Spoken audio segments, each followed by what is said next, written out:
Assalamualaikum adik-adik, bagaimana kabarnya hari ini? Kakak harap kalian semua dalam keadaan sehat walafiat.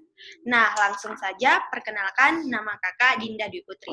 Di sini kakak akan menampilkan video animasi di mana di dalam video tersebut membahas mengenai layanan informasi bullying atau perundungan. Mari kita simak videonya. Udah gendut, jelek lagi. Jangan deket-deket, nanti nular. Apakah adik-adik sekalian pernah menyaksikan perundungan atau bullying seperti itu? Bagaimana perasaan kalian melihat hal tersebut? Mungkin kalian akan merasa sedih, takut untuk membela, bahkan khawatir jika hal tersebut terjadi pada salah satu dari kalian. Menurut adik-adik, kira-kira bagaimana perasaan pelaku bullying ya? Apakah mereka tidak punya rasa khawatir? Benar, sebelumnya mereka juga merasa khawatir jika ada pembalasan.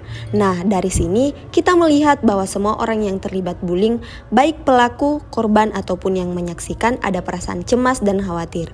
Karena itu, perundungan harus dicegah atau diatasi supaya berkurang atau berhenti.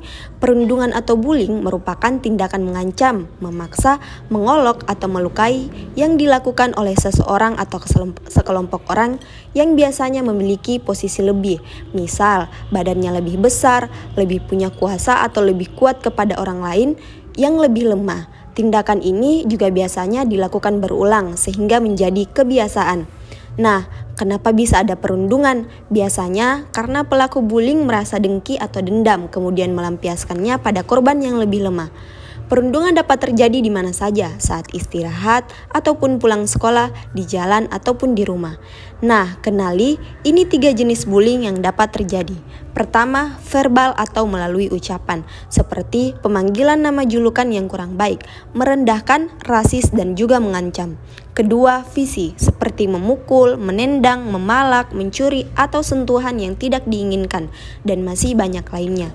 Yang ketiga, cyber atau dunia maya, yaitu dengan menggunakan sosmed, email untuk mempermalukan dan juga mengancam.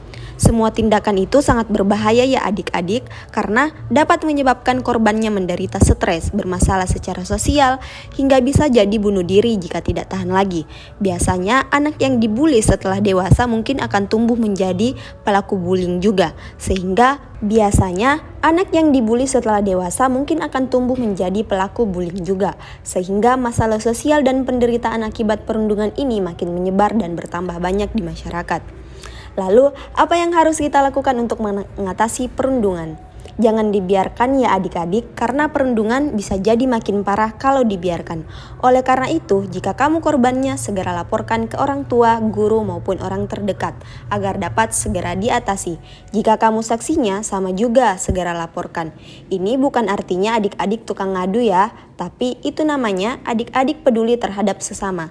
Terus, boleh nggak kamu hentikan di tempat? Sebaiknya jangan jika kamu belum tahu cara mengatasi hal ini. Situasinya mungkin bisa jadi lebih parah. Misal, kamu yang jadi sasaran atau pelaku bullying menghukum korban setelah kamu pergi. Tapi jangan biarkan perundungan terjadi di sekitarmu. Ayo jadi anak yang peka, peduli, dan menyayangi sesama. Laporkan dan stop perundungan.